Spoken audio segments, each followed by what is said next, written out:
Hi friends, ఇవాళ మనము మా ఇంట్లో ఉదయం ఇడ్లీలు చేసాము.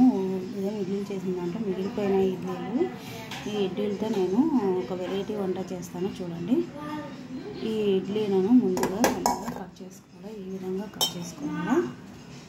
ఈ విధంగా కట్ చేసుకొని ఈ విధంగా సన్న ముక్కలుగా కట్ చేసి పెట్టుకోవాలి. ముందుగా మనం స్టవ్ వెలిగించుకొని స్టవ్ పైన గోళం పెట్టుకోవాలి. గోళం పెట్టుకున్న తర్వాత గోళం హీట్ అయిన తర్వాత పెన్నం వేడైన తర్వాత ఇందులోకి సరిపడా ఆయిల్, ఇడ్లీలోకి కొద్దిగా ఆయిల్ ఎక్కువే పడుతుందండి.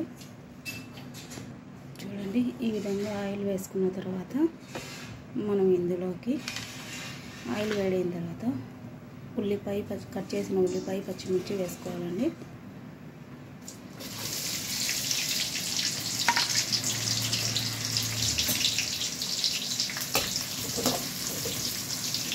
ఈ ఉల్లిపాయ, పచ్చిమిర్చి పచ్చివాసన వెళ్ళిన తర్వాత గోల్డెన్ కలర్ వచ్చిన తర్వాత మనం ఈ ఉల్లిపాయ, పచ్చిమిర్చిని బ్రౌన్ కలర్ వచ్చేంత వరకు వేయించుకోవాలి.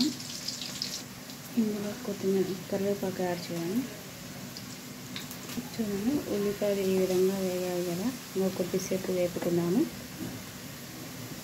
చూడండి, ఉల్లిపాయలు బాగా ఎర్రగా అయిపోయాయి. ఇందులోకి మనము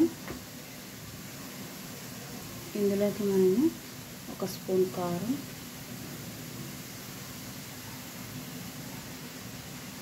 రుచికి సరిపోయినంత కారం తినే వాళ్ళు ఎక్కువ వేసుకోవచ్చు. కొద్దిగా పసుపు,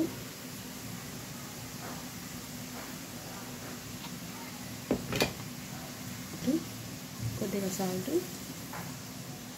వేసి వేపుకోవాలి. వేపుకున్న తర్వాత